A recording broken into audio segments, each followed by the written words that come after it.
नमस्कार दोस्तों, आपका बहुत-बहुत स्वागत है आपके अपने channel history talks bye Neha ma'am पर।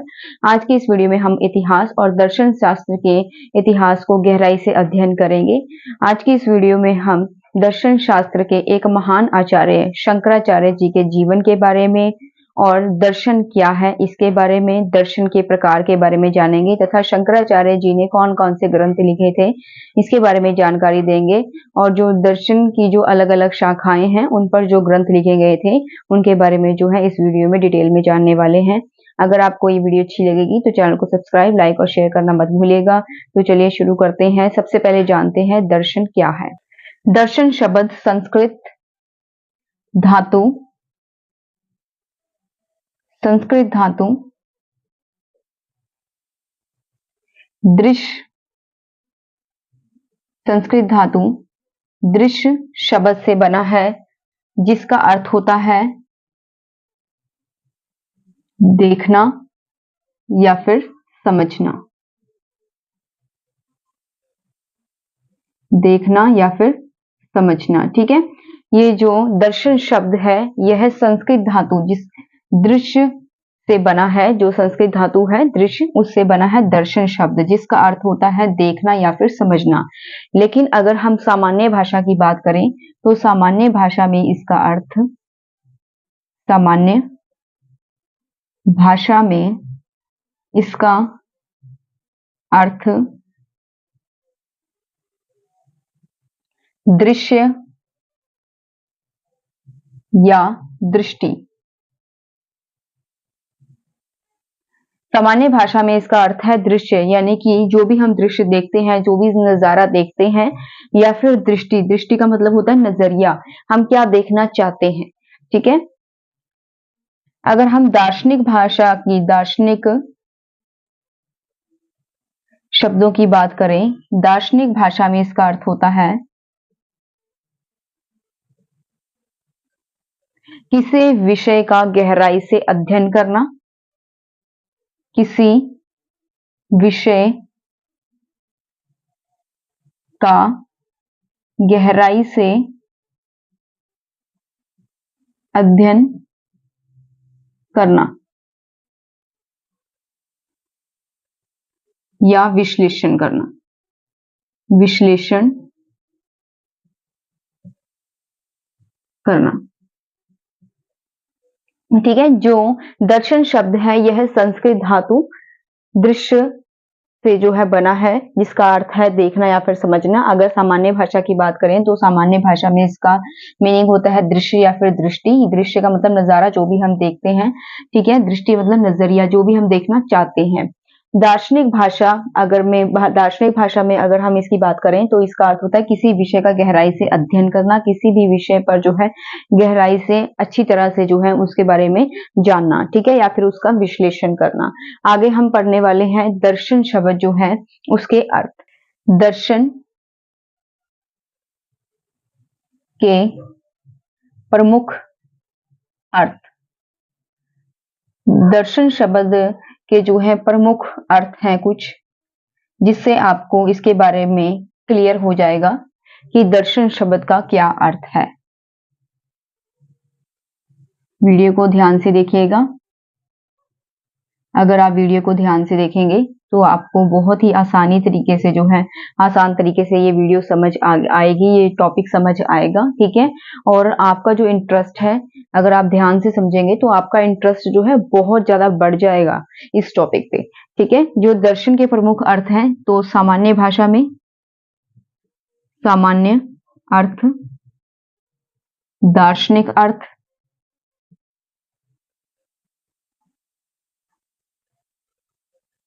और आध्यात्मिक अर्थ। आध्यात्मिक अर्थ।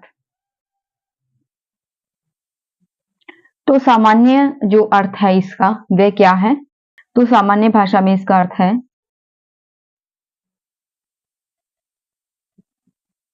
देखना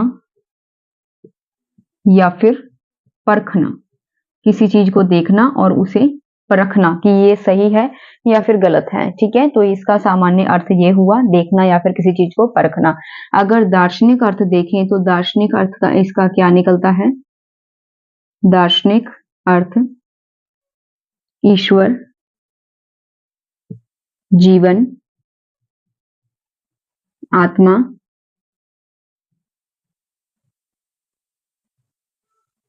विश्व, ज्ञान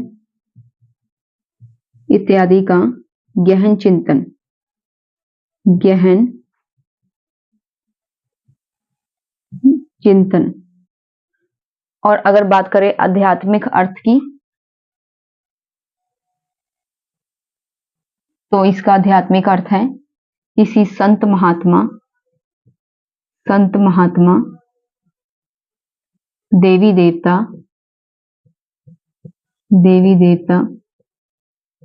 के साक्षात्कार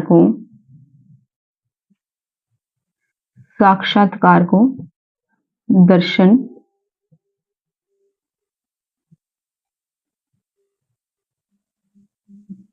कहते हैं। ठीक है, अब जो दर्शन है इसके प्रमुख अर्थ कौन कौन से हैं? दर्शन के जो प्रमुख अर्थ है, सबसे पहले है सामान्य अर्थ। इसका सामान्य भाषा में क्या अर्थ है? सामान्य भाषा में इसका अर्थ होता है देखना या फिर परखना। ठीक है, और दार्शनिक अर्थ इसका क्या है? ईश्वर, जीवन और आत्मा, विश्व, ज्ञान इत्यादि का गहन चिंतन करना, यानी ईश्वर के बारे में, जीवन के बारे में, जीवन क्या है, आत्मा के बारे में, विश्व यानी पूरी दुनिया के बारे में, ज्ञान के बारे में, जब इंसान को ज्ञान की प्राप्ति होती है, जैसे गुरु नानक देव जी को ज्ञान की प्राप्ति हुई थी, महात्मा बुद्ध को ज्ञान की प्राप्ति हुई थी। ठीक है, जितने भी संत महात्मा है, जब उन्हें ज्ञान की प्राप्ति हुई, ठीक है, जब उन्हें जो है भगवान की प्राप्ति हुई थी, तो उस चीज के बारे में जो है इस विषय पे गहन चिंतन करना, गहराई से उसके बारे में जो है अध्ययन करना। उसके बाद है आध्यात्मिक अर्थ। इसका आध्यात्मिक अर्थ क्या होता है? संत महात्मा या देवी देवता के साक्षात्कार को दर्शन कहा जाता है। कोई भी संत महात्मा होता है या फिर कोई देवी देवता है, ठीक है, अगर उसका जो है दर्शन करते हैं, ठीक है, जैसे कहते हैं ना कि हम तो धन्य हो गए आपके दर्शन करके। ठीक है, तो हम किसी भी देवी देवता या संत महात्मा के दर्शन करके हम ऐसा वाक्यांश या ऐसे जो है वचन कहते हैं कि हमारा जो है जीवन सफल हो गया आपके दर्शन करके। ठीक है, तो जो दर्शन वर्ड है यानी कि किसी का साक्षात करना, किसी संत महात्मा या किसी देवी देवता का, ठीक है, उसे डायरेक्ट देख लेना, तो उसे हम कहते हैं दर्शन। ठीक है, तो ये आध्यात्मिक अर्थ हो गया और ये दार्शनिक अर्थ और ये है सामान्य अर्थ। आज हम बात करने वाले हैं दार्शनिक अर्थ के बारे में।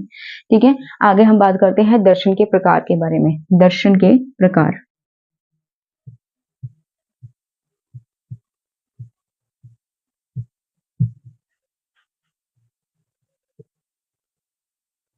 सांख्य दर्शन में जो है दर्शन के 2 प्रकार बताए हैं।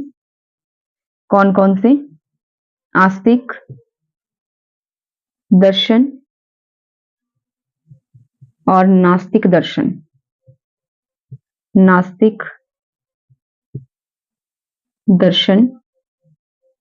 अब जो आस्तिक दर्शन है यह वेदों की प्रामाणिकता को मानते हैं, वेदों की प्रामाणिकता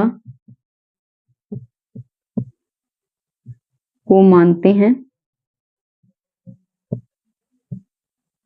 ठीक है, जैसे योग, सांख्य, वेदांग, मीमांसा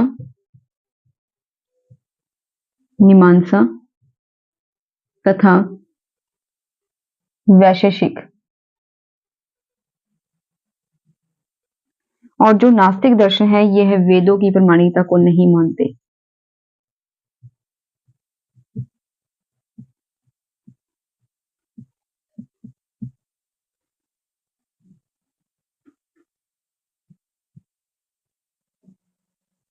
जैसे चार्वाक, बोध,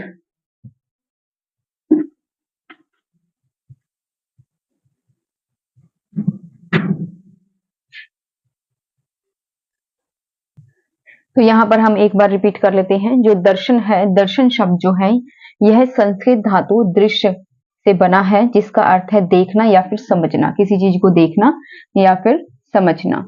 अगर सामान्य भाषा में देखें तो इसका मतलब होता है दृश्य या फिर दृष्टि। जो भी हमने दृश्य देखा, जो भी नजारा देखा, या फिर जो दृष्टि है, दृष्टि मतलब नजरिया, ठीक है।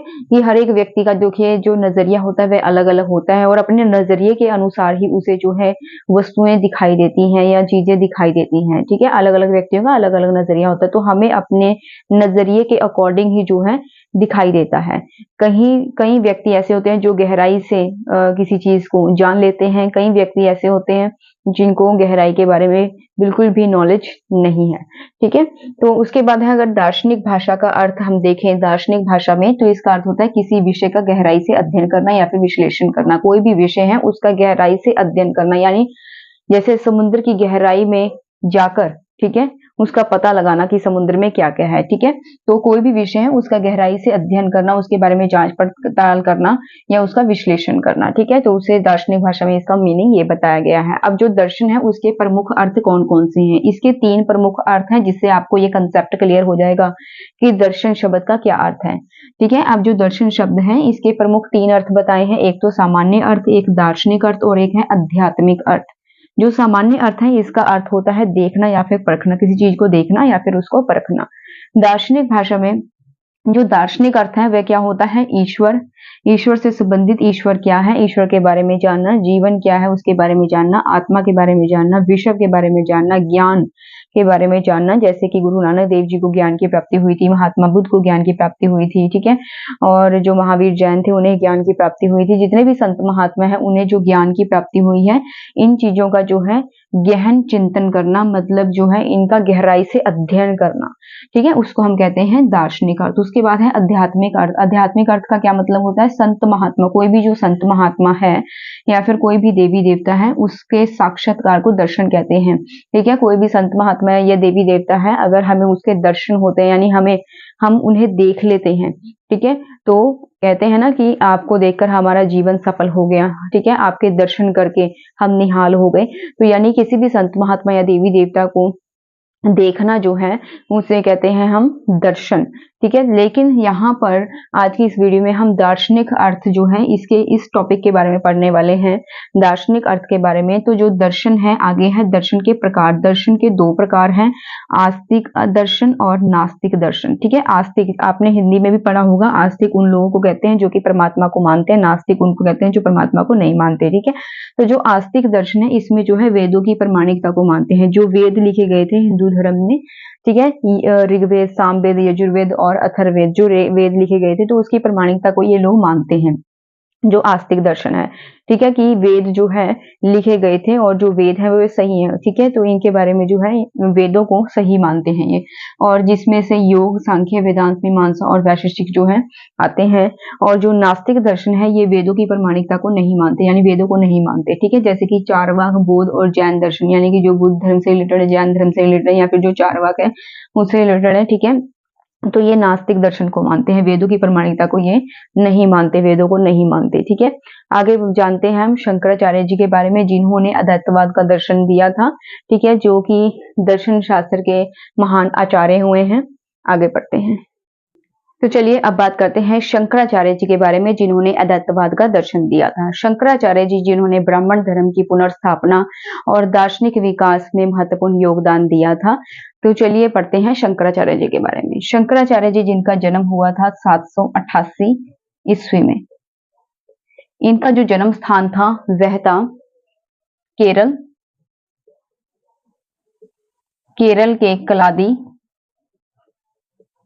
नामक ग्राम में इनका जन्म हुआ था, और यह नंबूदरी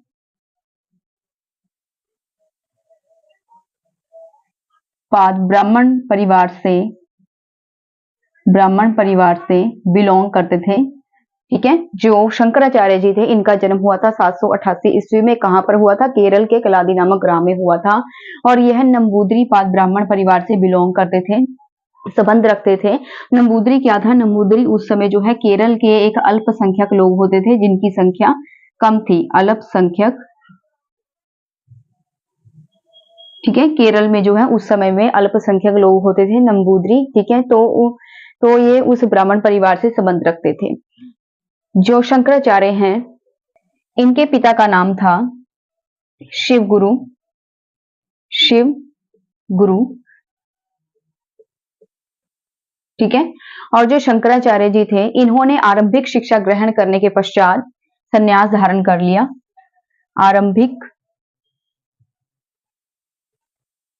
शिक्षा के पश्चात इन्होंने संन्यास ग्रहण कर लिया, सन्यासी बन गए। इन्होंने समस्त भारत का भ्रमण किया। भारत का भ्रमण, इन्होंने समस्त भारत का भ्रमण किया। भ्रमण का अर्थ होता है दौरा किया। जैसे श्री गुरु नानक देव जी ने जो है चारों दिशाओं में यात्राएं की थी, ठीक है। तो चारों दिशाओं में उन्होंने लोगों को सही मार्ग जो है बतलाया, तो उसी को हम यात्राओं के नाम से जो है जानते हैं इतिहास में।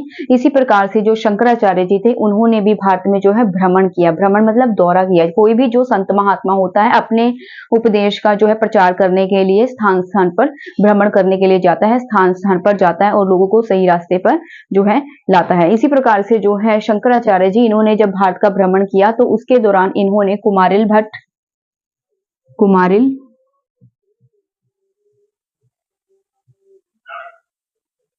मंडन मिश्र, मंडन मिश्र,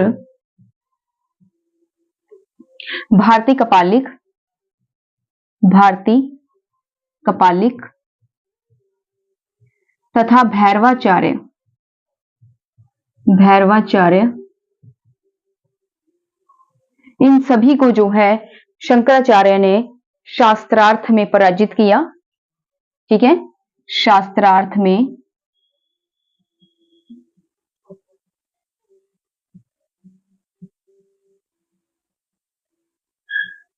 शास्त्रार्थ में जो है पराजित किया इन सभी को, कुमारिल भट्ट, मंडन मिश्र, भारती कपालिक और भैरवाचार्य, ठीक है। और इनको पराजित करने के पश्चात उन्होंने अपने दर्शन का जो है सर्वोच्च बतलाया। अपने दर्शन का जो मार्ग था, यानी कि इन्होंने जो है अद्वैतवाद का दर्शन दिया था, तो इन्होंने जो है दर्शन को अपना जो है सबसे ऊंचा बताया। इसके पश्चात इन्होंने अद्वैतवाद का दर्शन दिया। अद्वैतवाद का दर्शन। तो ये शिव के उपासक थे, शिव की पूजा करते थे। शिव के उपासक, जैसे हर एक व्यक्ति किसी न किसी देवी देवता को या किसी न किसी अपने धार्मिक पैरोकार को जो है पूजता है, ठीक है। अपने जो भी हमारी जो धार्मिक भावनाएं हैं, किसी भी जो है संत महात्मा से या किसी भी धार्मिक देवी देवता से साथ जुड़ी होती है, तो हम उसकी पूजा करते हैं या उसे मानते हैं। इसी प्रकार से जो शंकराचार्य जी थे, यह शिव के उपासक थे, यानी शिव जी की पूजा करते थे, ठीक है। इन्हें प्रच्छन्न बोध के नाम से भी जाना जाता है। जो शंकराचार्य हैं, इन्हें प्रच्छन्न बोध के नाम से भी यह विख्यात थे। विख्यात, ठीक है। विख्यात का अर्थ होता है प्रसिद्ध, तो ये प्रच्छन्न बोध के नाम से भी बहुत ज्यादा विख्यात थे, प्रसिद्ध थे। इसके अलावा जो शंकराचार्य हैं, इनका जो अद्वैतवाद दर्शन है, इसका जो है ब्राह्मणवाद पर बहुत ज्यादा प्रभाव पड़ा। जो शंकराचार्य जी हैं, ठीक है, इससे जो है ब्राह्मण जो वाद था, ब्राह्मण धर्म था, उस पर जो है बहुत ज्यादा प्रभाव पड़ा और जो ब्राह्मणवाद है, यानी कि जो ब्राह्मण धर्म है, उसका बहुत ज्यादा विकास हुआ था। शंकराचार्य के प्रभाव से जो है ब्राह्मण धर्म पर व्यापक प्रभाव पड़ा, जिससे ब्राह्मणवाद जो है पुनः स्थापित हुआ, पुनः स्थापित हुआ, जिससे अब जो बौद्ध धर्म था उसका प्रभाव घटता गया। बौद्ध धर्म का प्रभाव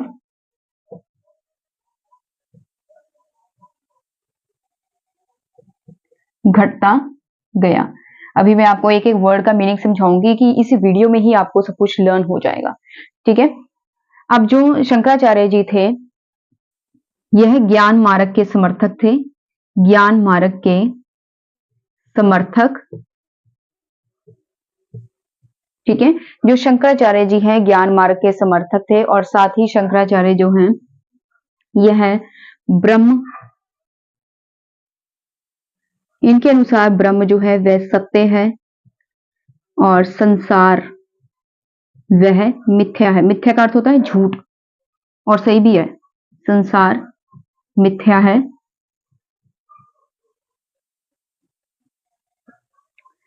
इनके अनुसार जीव ब्रह्म का ही अंश है।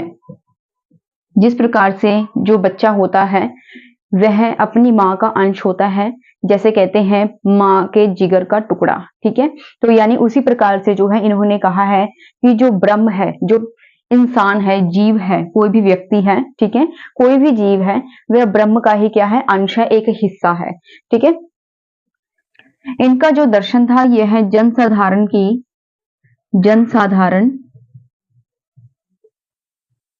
की पहुंच से बाहर था। जनसाधारण की पहुंच से बाहर था, तो इसीलिए जो जनसाधारण थे उनका जो है, इनके दर्शन का जो है जनसाधारण पर, यानी कि जो आम पब्लिक थी उन पर जो है ज्यादा इफेक्ट नहीं पड़ा। तो एक बार मैं रिपीट कर लेती हूँ ताकि आपको अच्छे से लर्न हो जाए। जो शंकराचार्य हैं जिन्होंने अद्वैतवाद का दर्शन दिया था, ठीक है, इनका जन्म हुआ था 788 ईस्वी में केरल के कलादी ग्राम में हुआ था। यह नंबूदरी पाद ब्राह्मण से बिलोंग करते थे, ब्राह्मण परिवार से बिलोंग करते थे। नंबूदरी क्या था? नंबूदरी जो है केरल में जो अल्पसंख्यक लोग होते थे, जिनकी संख्या बहुत ज्यादा कम होती थी, ठीक है, तो उनको कहा जाता था नंबूदरी, ठीक है। और इनके जो पिता थे उनका नाम था शिव गुरु।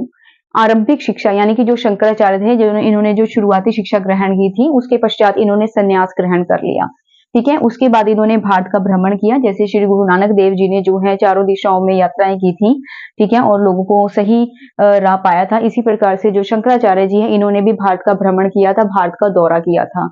उसके दौरान उन्होंने जो है कुमारिल भट्ट, मंडन मिश्र, भारती कपालिक और भैरवाचार्य, ये चार जो मतलब व्यक्ति थे, ठीक है, इनको शास्त्रार्थ में पराजित किया था और इन्होंने अपने दर्शन को जो है सर्वोच्च बतलाया, ठीक है। इसके पश्चात जो है शंकराचार्य जी, इन्होंने अद्वैतवाद का दर्शन दिया था, ठीक है, इनके दर्शन को अद्वैतवाद हम कहते हैं। और जो है ये शिव के उपासक थे, भगवान शिव की पूजा करते थे, ठीक है। जैसे हर एक व्यक्ति किसी न किसी धर्म में जो है अपने अपने देवी देवता या फिर जो अपने संत महात्मा की पूजा करते हैं, उसी प्रकार से ये जो शिव के उपासक थे, शिव की पूजा करते थे, ठीक है। और इन्हें जो है शंकराचार्य जी को प्रच्छन्न बोध के नाम से भी जाना जाता है, मतलब प्रच्छन्न बोध के नाम से भी ये बहुत ज्यादा प्रसिद्ध है। विख्यात का मतलब होता है प्रसिद्ध, ठीक है। और यह ब्राह्मण धर्म पर, जो ब्राह्मण धर्म था, इनका जो दर्शन था, यानी कि जो अद्वैतवाद दर्शन है, ठीक है, इनका ब्राह्मण धर्म पर जो है बहुत ज्यादा इफेक्ट पड़ा, जिससे ब्राह्मण धर्म जो है पुनः स्थापित हो गया, दोबारा से स्थापित हो गया, ब्राह्मण धर्म का बोलबाला दोबारा से हो गया, ठीक है, जिससे क्या है, बौद्ध धर्म का जो प्रभाव है अब घटता गया। उसके पश्चात तो ये ज्ञान मार्ग के समर्थक थे, जिस प्रकार से कई संत महात्मा हुए हैं जिन्हें ज्ञान की प्राप्ति हुई है, ठीक है, तो उस चीज के ये समर्थक थे, ठीक है, उस चीज को मानते थे। यह ब्रह्म जो है, इनके अनुसार ब्रह्म जो है सत्य है, यानी कि जो परम ब्रह्म है वो सत्य है, वो सही है, ठीक है, वो सच है, तो ये बात भी सही है, ठीक है। संसार मिथ्या, इनके अनुसार जो है सिर्फ संसार में जो परम ब्रह्म है वही सत्य है, और जो संसार है वह मिथ्या। मिथ्या का मतलब होता है झूठ, छलावा, ठीक है, तो संसार जो है एक झूठ है, एक छलावा है, ठीक है। और जो जीव है ब्रह्म का ही एक अंश है, जो एक जीव है, तो वो जीव जो है वह एक परम ब्रह्म का ही एक अंश है, एक हिस्सा है। जिस प्रकार से जो एक छोटा बालक होता है या बच्चा होता है, वो अपने माँ का ही एक हिस्सा होता है, ठीक है, तो जो माँ उसे अपने गर्भ में रखती है, क्योंकि वो जो बेबी है, ठीक है, वो अपने माँ का ही एक अंश है, एक हिस्सा है। उसी प्रकार से जो है जो जीव है वह ब्रह्म का ही एक अंश है, एक हिस्सा है, ठीक है। जैसे ये कहावत भी है कि माँ के जिगर का टुकड़ा, ठीक है, तो इसी प्रकार से इन्होंने कहा है कि जो ब्रह्म है, जो जीव है, इंसान है, वह ब्रह्म का ही क्या है, एक अंश है, एक हिस्सा है, ठीक है। जनसाधारण की पहुंच से इनका जो दर्शन था, अद्वैतवाद दर्शन, वो जनसाधारण यानी कि जो आम पब्लिक थी उनकी पहुंच से बाहर था, इसीलिए उन पर जो है इस चीज का ज्यादा इफेक्ट नहीं पड़ा। आगे पढ़ते हैं।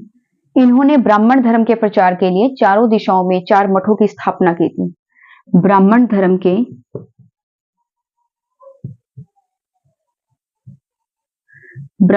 के प्रचार के लिए इन्होंने 4 मठों की स्थापना की,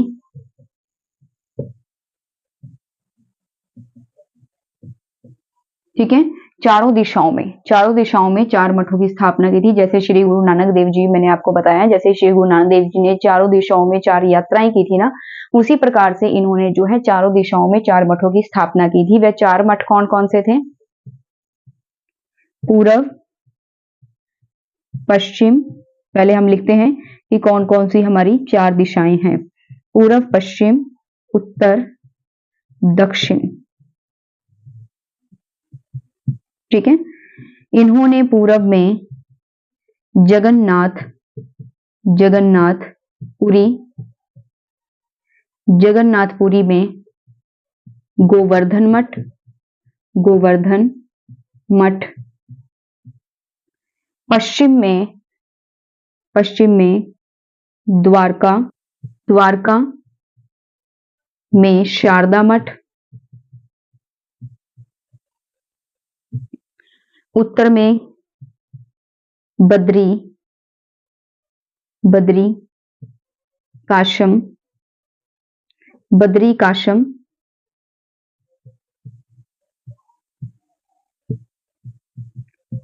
ज्योतिर्मठ। दक्षिण में इन्होंने रामेश्वर धाम में श्रृंगेरी मठ। ठीक है। इस प्रकार से जो शंकराचार्य जी थे, इन्होंने ब्राह्मण धर्म के प्रचार के लिए, ब्राह्मण धर्म को जो है फैलाने के लिए इन्होंने 4 मठों की स्थापना की थी। वे 4 मठ कौन कौन से थे? पूर्व में चारों दिशाओं में, और ये जो मठ थे ना, ये चारों दिशाओं में इन्होंने जो है स्थापित करवाए थे। पूर्व में तो इन्होंने जगन्नाथपुरी में गोवर्धन मठ की स्थापना की थी। पश्चिम में इन्होंने द्वारका में शारदा मठ की स्थापना की थी। उत्तर में बद्री काशम में ज्योतिर्मठ की इन्होंने स्थापना की। दक्षिण में इन्होंने रामेश्वर धाम में श्रृंगेरी मठ की स्थापना की थी। ठीक है। और इन्होंने ये जो मठ थे, ये किस उद्देश्य से, किस मकसद से जो है स्थापित करवाए थे? देखिए, कोई भी व्यक्ति जो कोई कार्य करता है, उसका कोई ना कोई मकसद होता है। ठीक है। तो इसीलिए जो है इन्होंने भी जो 4 मठों की स्थापना करवाई थी। वैसे तो इन्होंने ब्राह्मणवाद यानी कि ब्राह्मण धर्म को जो है फैलाने के लिए, ब्राह्मण धर्म को जो है इन्होंने पुनर्स्थापित किया था ना, तो इसीलिए जो है इन्होंने ब्राह्मण धर्म के प्रचार के लिए जो है इन 4 मठों की स्थापना की थी। इसके अलावा इन्होंने, इसका उद्देश्य क्या था? उद्देश्य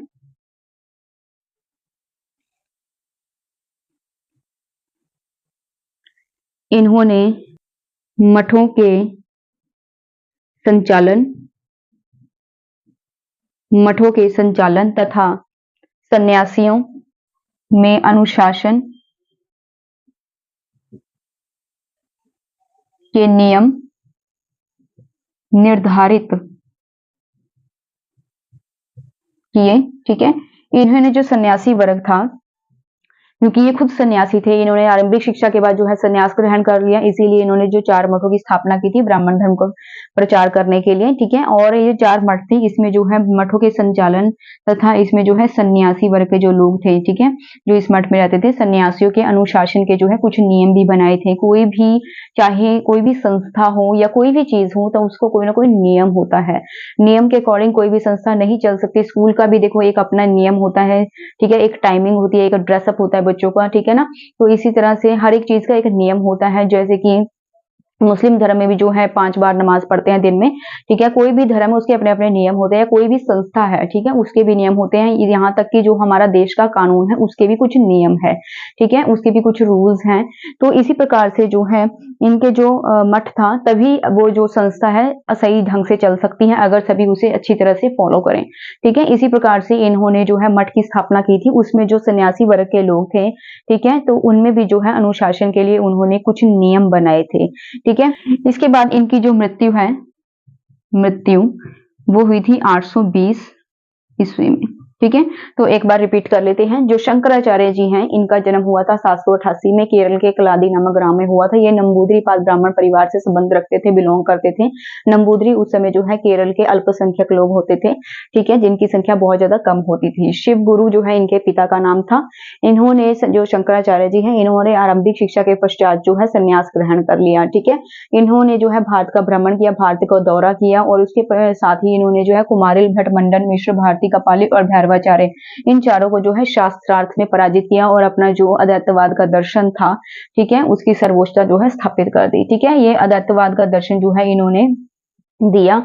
ये शिव के उपासक थे, यानी शिव जी भगवान को मानते थे, उनकी पूजा करते थे। और यह प्रचन्न बोध के नाम से भी जो है विख्यात थे, यानी कि प्रसिद्ध थे, फेमस थे। प्रचन्न बोध के नाम से भी लोग इन्हें जानते थे। ब्राह्मण धर्म का जो है पर इनका जो अद्वैतवाद दर्शन है, ठीक है, उस पर जो है व्यापक प्रभाव पड़ा, बहुत ज्यादा असर पड़ा, जिससे ब्राह्मण धर्म जो है पुनर्स्थापित हो गया और बौद्ध धर्म का जो प्रभाव है घटता गया। ठीक है, जैसे कि धार्मिक क्षेत्र में बहुत सारे लोग जो है धर्म का प्रचार करने के लिए आते हैं, तो उसमें जो है जो लेटेस्ट होता है, लेटेस्ट, ठीक है, जो भी नया जो व्यक्ति होता है जो कि धर्म का प्रचार करता है, तो लोग ज्यादातर उसकी तरफ अट्रैक्ट होते हैं। ठीक है, तो लोग ज्यादा जो है उसको फॉलो करने लग जाते हैं, और जो बैक में जो मतलब जो बैकवर्ड में जो और मतलब धार्मिक धर्म का प्रचार करने वाले लोग थे, ठीक है, उनको इतना फॉलो नहीं करते, लेकिन उनको ज्यादा फॉलो करने शुरू कर देते हैं, जो कि लेटेस्ट होता है। इसी प्रकार से जो है जब मतलब इन्होंने ब्राह्मण धर्म का जो है प्रचार किया, तो उसके बाद बौद्ध धर्म का जो प्रभाव था वो घटता गया। ठीक है, ये ज्ञान मार्ग के समर्थक थे, जैसे कि संत महात्मा जितने भी हुए हैं, उन्हें जब ज्ञान का जो है आभास हुआ, जब उन्हें ज्ञान की, सच्चे ज्ञान की प्राप्ति हुई थी, तो इस चीज के ये समर्थक थे। ठीक है, इस चीज को मानते थे। ठीक है, जैसे कि गुरु नानक देव जी को ज्ञान की प्राप्ति हुई थी, ठीक है, और महात्मा बुद्ध को भी ज्ञान की प्राप्ति हुई थी। इसी प्रकार से ये भी ज्ञान मार्ग के समर्थक थे। ठीक है, ये ज्ञान मार्ग को मानते थे। उसके पश्चात इन्होंने बोला है कि जो ब्रह्म है वह सत्य है, यानी कि जो परम ब्रह्म है वह सत्य है, सच है, और ये बात सही भी है। ठीक है, संसार मिथ्या है, मिथ्या का मतलब झूठ, एक छलावा। ठीक है, इस प्रकार से इन्होंने बोला है कि जो संसार है वो एकमात्र झूठ है, सिर्फ और सिर्फ परमात्मा सत्य है। ठीक है, जो ब्रह्म है वह सत्य है। तो इन्होंने जीव ब्रह्म का ही अंश है, इन्होंने बोला कि जो जीव है ब्रह्म का ही अंश है, जो एक व्यक्ति है, ठीक है, या कोई भी प्राणी है, कोई भी जीव है, वह ब्रह्म का, उस परमात्मा का ही अंश है, एक रूप है। ठीक है, जिस प्रकार से एक माँ होती है, उसका जो बच्चा होता है, ठीक है, वह उसी का ही एक अंश होता है, उसी का ही एक हिस्सा होता है, जिगर का टुकड़ा होता है उसी का। ठीक है, इसी प्रकार से इन्होंने बोला है कि जो जीव है ब्रह्म का ही अंश है। ठीक है, जो इनका अद्वैतवाद दर्शन था ये जनसाधारण की पहुंच से बाहर था, तो इसीलिए जो है जनसाधारण का इस पे ज्यादा असर नहीं हुआ। ब्राह्मण धर्म का प्रचार करने के लिए इन्होंने 4 मठों की स्थापना की थी, चारों दिशाओं में। जैसे गुरु नानक देव जी ने 4 यात्राएं की थी, उसी तरह इन्होंने जो है ब्राह्मण धर्म में 4 मठों की स्थापना की थी। पूरब में जो है इन्होंने जगन्नाथपुरी में गोवर्धन मठ की स्थापना की थी, पश्चिम में इन्होंने द्वारका में शारदा मठ की स्थापना की थी, उत्तर में बद्री काश्यप में ज्योतिर्मठ की स्थापना की, दक्षिण में रामेश्वर धाम में जो है श्रृंगेरी मठ की इन्होंने स्थापना की थी। उनका उद्देश्य क्या था? जैसे हर एक धर्म के कोई ना कोई उद्देश्य होते हैं, इसके अलावा जो स्कूल है उसका भी एक अनुशासन होता है। ठीक है, तो मतलब हर एक चीज का एक उद्देश्य होता है। और इसका उद्देश्य क्या था? इसका उद्देश्य तो यही था कि ब्राह्मण धर्म का प्रचार करना, ब्राह्मण धर्म को फैलाना। ठीक है, लेकिन जो है इन्होंने जो मठ स्थापित किए थे उसमें जो है मठों के संचालन और मठों के संचालन के लिए इन्होंने क्या किया? इन्होंने सन्यासियों में अनुशासन के नियम जो है निर्धारित कर दिए, हर एक धर्म के, हर एक संस्था के, यहाँ तक कि हमारे जो भारत देश का संविधान है उसका जो कानून है उसके अकॉर्डिंग भी जो है एक नियम होता है, जिसके अनुसार जो है देश का राज्य प्रबंध चलाया जाता है। इस प्रकार से जो है इसका उद्देश्य क्या था? सन्यासियों में अनुशासन के नियम जो है इन्होंने शुरू किए। ठीक है, ताकि जो सन्यासी वर्ग के लोग हैं वह अनुशासन से अपने कर्तव्यों का पालन करें। आगे बढ़ते हैं। अब हम बात करते हैं शंकराचार्य जी के द्वारा लिखे गए कुछ ग्रंथों के बारे में। शंकराचार्य जी द्वारा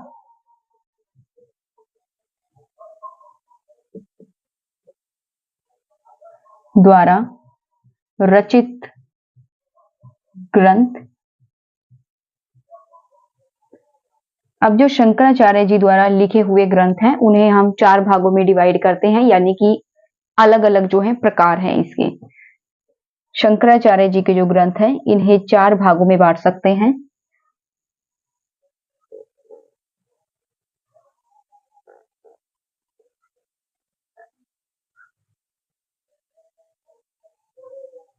फर्स्ट है, पहला है भाष्य ग्रंथ,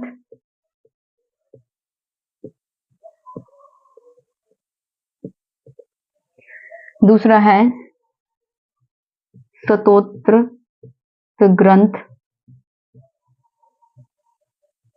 तीसरा है प्रकरण ग्रंथ,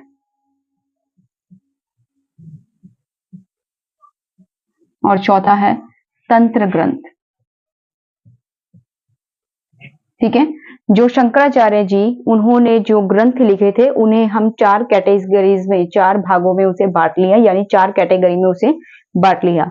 अब जो भाष्य ग्रंथ है इसके अंतर्गत उन्होंने कौन कौन से ग्रंथ लिखे थे? भाष्य ग्रंथ के अंतर्गत उन्होंने कौन कौन से ग्रंथ लिखे? ब्रह्म सूत्र भाष्य, ब्रह्म सूत्र भाष्य,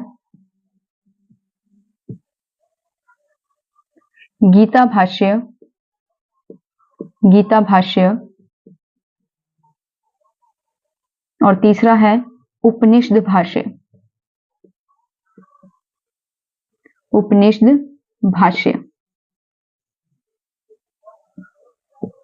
ठीक है। इसी प्रकार से जो स्तोत्र ग्रंथ है इसके अंतर्गत कौन कौन से ग्रंथ लिखे उन्होंने? पहला है गणेश, गणेश स्तोत्र। दूसरा है विष्णु, विष्णु स्तोत्र। तीसरा है शिव स्तोत्र। चौथा है देव स्तोत्र। अब जो तीसरा है प्रकरण ग्रंथ, इसके अंतर्गत कौन कौन से ग्रंथ आते हैं? आत्मबोध, आत्मबोध,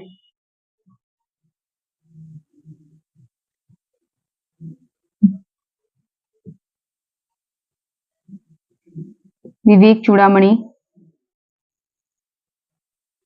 उपदेश,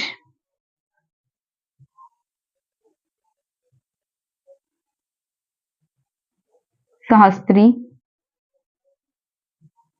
ठीक है। जो तंत्र ग्रंथ है इसके अंतर्गत कौन कौन से ग्रंथ आते हैं?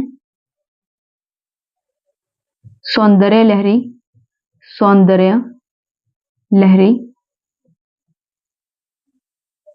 और दूसरा है प्रपंच सार। ठीक है। जो शंकराचार्य जी हैं इनके द्वारा रचित जो है कुछ ग्रंथ हैं जिसे हम 4 कैटेगरीज में जो है डिवाइड कर लेते हैं। पहले का नाम है भाष्य ग्रंथ, दूसरा है स्तोत्र ग्रंथ, तीसरा है प्रकरण ग्रंथ और चौथा है तंत्र ग्रंथ। ठीक है। तो इस प्रकार से जो भाष्य ग्रंथ है उसके अंतर्गत कौन कौन से ग्रंथ आते हैं? नंबर 1 पे है ब्रह्मसूत्र भाष्य, यानी कि ये कैटेगरीज है, अलग अलग कैटेगरी के उन्होंने ग्रंथ लिखे हैं। ठीक है। जैसे कि अलग अलग जो है कैटेगरीज की कुछ किताबें होती हैं। ठीक है। जैसे आपके सब्जेक्ट्स ही ले लीजिए एग्जाम्पल के तौर पे, जैसे कि सामाजिक विज्ञान के जो है एक अलग सब्जेक्ट है, सामाजिक विज्ञान का, एक विज्ञान का अलग सब्जेक्ट है। ठीक है। तो जो है पंजाबी का अलग सब्जेक्ट है, हिंदी का अलग सब्जेक्ट है, फिर उसकी अलग अलग किताबें होती हैं। तो इसी प्रकार से जो है जो शंकराचार्य जी हैं उन्होंने भी जो है अलग अलग क्षेत्र में जो है अलग अलग जो है ग्रंथ लिखे थे। ठीक है। जो भाष्य ग्रंथ है एक कैटेगरी, दूसरी कैटेगरी है स्तोत्र ग्रंथ की, तीसरा कैटेगरी है प्रकरण ग्रंथ की, चौथी कैटेगरी है तंत्र ग्रंथ की। ठीक है। तो जो भाष्य ग्रंथ है उसके अंतर्गत कौन कौन से जो है ग्रंथ आते हैं? ब्रह्मसूत्र भाष्य, गीता भाष्य और उपनिषद भाष्य। इसी प्रकार के जो स्तोत्र ग्रंथ है इसके अंतर्गत गणेश स्तोत्र और जो है विष्णु स्तोत्र और शिव स्तोत्र और देव स्तोत्र, ये 4 आते हैं ग्रंथ। ठीक है। प्रकरण ग्रंथ के अंतर्गत जो है आत्मबोध, विवेक चूड़ामणि और उपदेश शास्त्री जो है ये ग्रंथ आते हैं, और तंत्र ग्रंथ के अंतर्गत जो है सौंदर्य लहरी, प्रपंच पर जो है सार नामक ग्रंथ आते हैं। उस समय वेदांत दर्शन के क्षेत्र में दक्षिण भारत में 3 प्रमुख विचारधाराओं का उदय हुआ था, और वे 3 प्रमुख विचारधाराएं कौन कौन सी थी? अद्वैतवाद, विशिष्टाद्वैतवाद और द्वैतवाद, जिसके बारे में हम अब पढ़ने वाले हैं।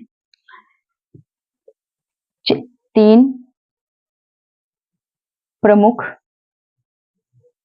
विचारधाराएं।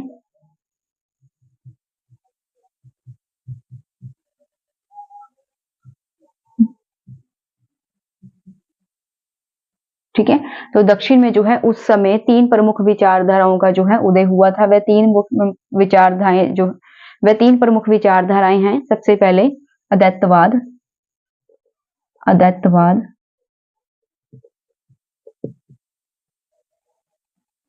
जो अद्वैतवाद है इसके संस्थापक थे शंकराचार्य जी, शंकराचार्य, जिसके बारे में हम आगे पढ़ेंगे।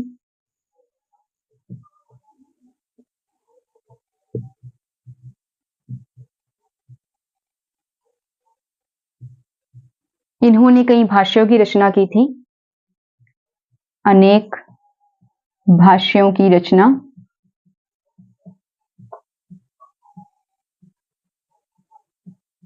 जैसे उपनिषद भाष्य,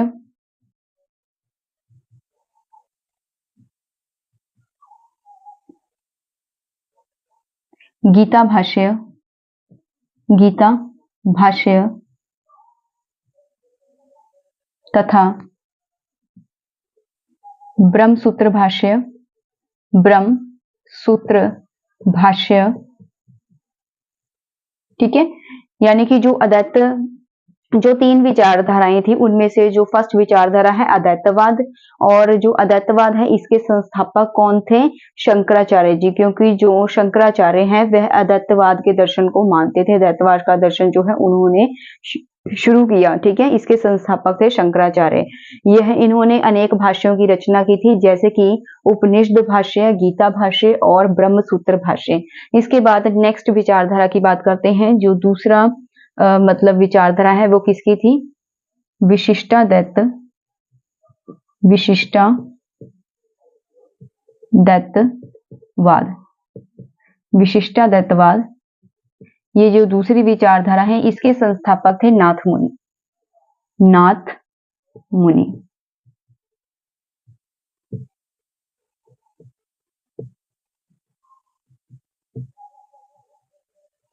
ठीक है, नाथ मुनि इसके संस्थापक थे। जो विशिष्टाद्वैतवाद जो ये विचारधारा थी, इन्होंने योग रहस्य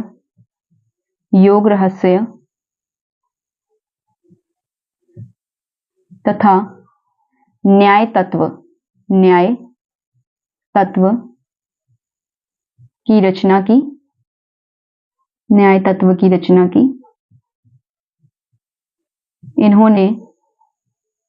तो इस विचारधारा के सबसे बड़े दार्शनिक थे रामानुज, सबसे बड़े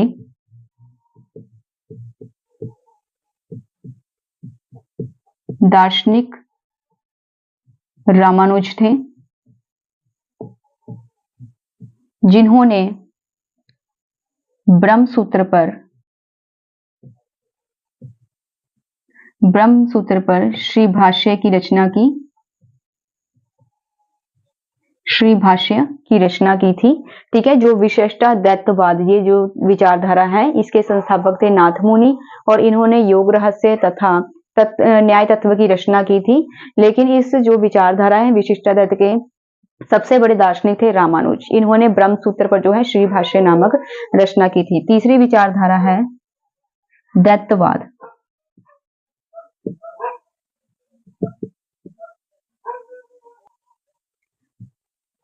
माधव या आनंद तीर्थ, माधव या आनंद तीर्थ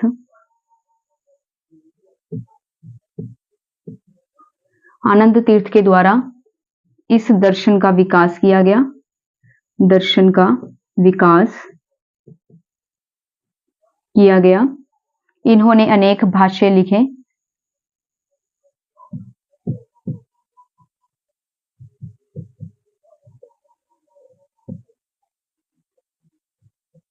इन्होंने धर्मशास्त्र के क्षेत्र में, धर्मशास्त्र के क्षेत्र में विषवरूप, भारुचि, विज्ञानेश्वर,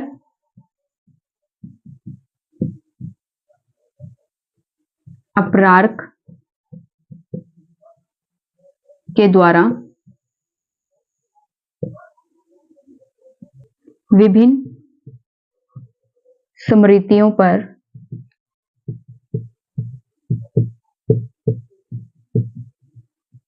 टीकाएं लिखी,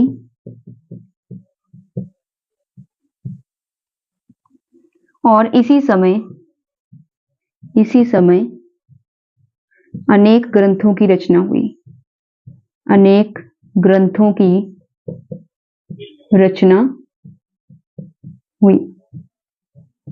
ठीक है, तो एक बार रिपीट कर लेते हैं। इसी समय दक्षिण में तीन प्रमुख विचारधाराएं का उदय हुआ।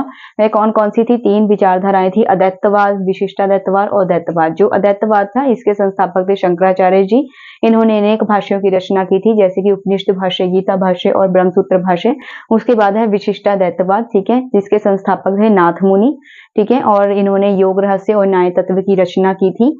यह सबसे मतलब जो विचारधारा है विशिष्टाद्वैतवाद, इसके सबसे बड़े दार्शनिक कौन थे? रामानुज जी। ठीक है, और इन्होंने ब्रह्म सूत्र पर जो है श्री भाष्य लिखा था।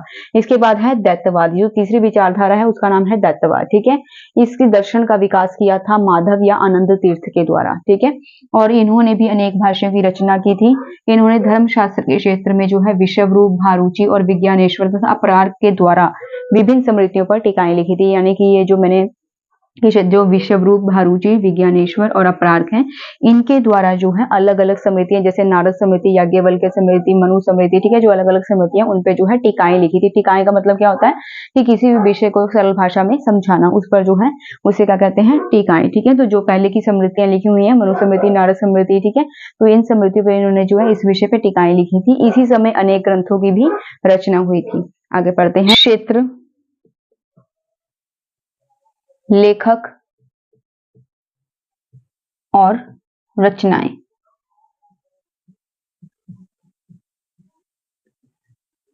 ठीक है। तो जैसे कि समाज के अलग अलग पहलू होते हैं, कोई सामाजिक क्षेत्र, धार्मिक क्षेत्र, आर्थिक क्षेत्र, ठीक है। तो इस प्रकार से जो है ये किस क्षेत्र पे लिखी गई थी, मैं एक एग्जाम्पल के तौर पे मैं ये बात बता रही हूँ आपको, ताकि आपको समझने में बहुत आसानी हो, ठीक है। तो जैसे कि है इसी प्रकार से जो ये रचनाएं हैं, ये किस क्षेत्र पे लिखी गई थी, किस टॉपिक पे लिखी गई थी। तो सबसे पहले हम बात करते हैं न्याय दर्शन। न्याय दर्शन पर जो है किताबें, जो जो रचनाएं लिखी गई थी उसके बारे में बात करने वाले हैं। न्याय दर्शन, न्याय दर्शन में जो है सबसे पहले हम बात करते हैं। तो चलिए पहले मैं जल्दी जल्दी से लिख लेती हूँ ताकि आपको जो है आसानी से समझा सकूं, नहीं तो वीडियो बहुत ज्यादा लंबी हो जाएगी। तो चलिए शुरू करते हैं। जो शंकराचार्य जी हैं, उन्होंने जैसे हम जानते हैं कि उन्होंने अद्वैतवाद का दर्शन दिया था। तो ये अलग अलग क्षेत्र में जो है अलग अलग जो लेखक हैं उन्होंने अपने अलग अलग क्षेत्र में जो है रचनाएं लिखी थी कुछ, ठीक है, जिसके बारे में हम डिस्कशन करने वाले हैं। न्याय दर्शन के क्षेत्र में जो है कुछ लेखक हैं जिन्होंने अपनी रचनाएं लिखी थी, जैसे उद्योतकर। उद्योतकर जो है एक लेखक का नाम है, यहाँ पर मैंने ऊपर हेडिंग दी हुई है लेखक, यहाँ पे सभी लेखकों के नाम है। और यहाँ पर उन्होंने किस क्षेत्र में जो है किस टॉपिक पे, किस विषय पे जो है उन्होंने रचनाएं लिखी हैं उसके बारे में लिखा हुआ है। और यहाँ पर रचना का नाम, यानी उनके द्वारा लिखी गई जो रचनाएं हैं, ग्रंथ है या फिर टीका है, ठीक है, उनके बारे में जो है लिखा हुआ है। तो सबसे पहले पढ़ते हैं न्याय दर्शन के क्षेत्र में जो लेखक है उद्योतकर, उन्होंने लिखी थी न्यायवर्तिका, ठीक है, न्यायवर्तिका उनकी रचना है। उसके बाद जो वाचस्पति मिश्र है, उन्होंने जो है तात्पर्य टीका, न्यायनिका और भामती नामक जो है टीका लिखी थी। टीका का मतलब मैंने आपको समझाया था कि जो कोई भी टॉपिक है, कोई भी विषय है, उसको आसान भाषा में समझना, ठीक है। किसी विषय को आसान भाषा में समझाने के लिए जो है टीका लिखी जाती है, उसे टीका कहा जाता है। उसके बाद है जयंत भट्ट। जो जयंत भट्ट लेखक है, उन्होंने न्याय मंजरी लिखी थी, न्याय मंजरी नामक रचना लिखी थी। उदयनाचार्य जो है, इन्होंने तात्पर्य परिशुद्धि, लक्षण बली और न्याय कुसुमांजलि नामक जो है रचना लिखी थी। ले भास्कर वज्ञ जो है, इन्होंने न्याय सागर नामक रचना लिखी थी। ले श्रीधराचार्य जो है, इन्होंने न्याय कंदली नामक रचना लिखी थी। वल्लभाचार्य ने जो है न्याय लीलावती नामक जो है रचना लिखी थी। उसके बाद जो है सांख्य दर्शन। जो सांख्य दर्शन है, ये अब जो टॉपिक है यहाँ पर न्याय दर्शन के क्षेत्र में जो रचनाएं लिखी गई थी उसके बारे में डिस्कशन कर रहे थे। अब यहाँ पे जो सांख्य दर्शन जो है, सांख्य दर्शन के क्षेत्र में किस किसने रचनाएं लिखी थी, वाचस्पति मिश्र ने, ठीक है। और इन्होंने, वाचस्पति मिश्र जो है लेखक का नाम है, उसने जो रचना लिखी थी उसका नाम क्या है, सांख्य तत्व कौमुदी, ठीक है। उसके बाद जो गौड़पाद है, जो गौड़पाद ये भी एक लेखक का नाम है जिन्होंने सांख्य दर्शन पर जो अपनी रचना लिखी थी, इनकी रचना का नाम क्या है, गौड़पाद भाष्य, यानी कि इनका जो नाम है, ठीक है, गौड़पाद, तो उसी के पीछे जो है भाष्य वर्ड लगा हुआ है, गौड़पाद भाष्य बन गया, ठीक है। उसके बाद है मीमांसा के क्षेत्र में, इन्होंने अब यहाँ पर फिर दोबारा से जो क्षेत्र चेंज हो गया, ठीक है। तो यहाँ पर इन्होंने मीमांसा के क्षेत्र में जो है कुछ रचनाएं लिखी थी कुमारिल भट्ट ने, ठीक है। कुमारिल भट्ट ने कौन कौन सी रचना लिखी थी, श्लोक वार्तिका और तंत्र वार्तिका। इसके बाद जो मंडन मिश्र है, इन्होंने कौन सी रचना लिखी थी, ये भी लेखक का नाम है, इन्होंने लिखी थी विधि विवेक, भावना विवेक और विभ्रम विवेक, ठीक है। तो ये आप देख रहे हैं इस वीडियो में, देखिए ये जो वाचस्पति मिश्र है, गौड़पाद है, कुमारिल भट्ट और मंडन मिश्र है, ठीक है। तो ये वही जो व्यक्ति हैं जिन्होंने जो है शंकराचार्य जी जो हैं उन्होंने उन्हें शास्त्रार्थ में पराजित किया था और अपना जो दर्शन था अद्वैतवाद का दर्शन, उसे सर्वोच्च कहलाया था, ठीक है। तो ये वही जो है व्यक्तियों का नाम है, वाचस्पति मिश्र, गौड़पाद, कुमारिल भट्ट और मंडन मिश्र, जिसे शंकराचार्य जी ने शास्त्रार्थ में पराजित किया था। तो आपको ये वीडियो कैसी लगी है मुझे कमेंट सेक्शन में जरूर लिखिएगा। वीडियो अच्छी लगी हो तो चैनल को सब्सक्राइब, लाइक और शेयर करना मत भूलिएगा। धन्यवाद।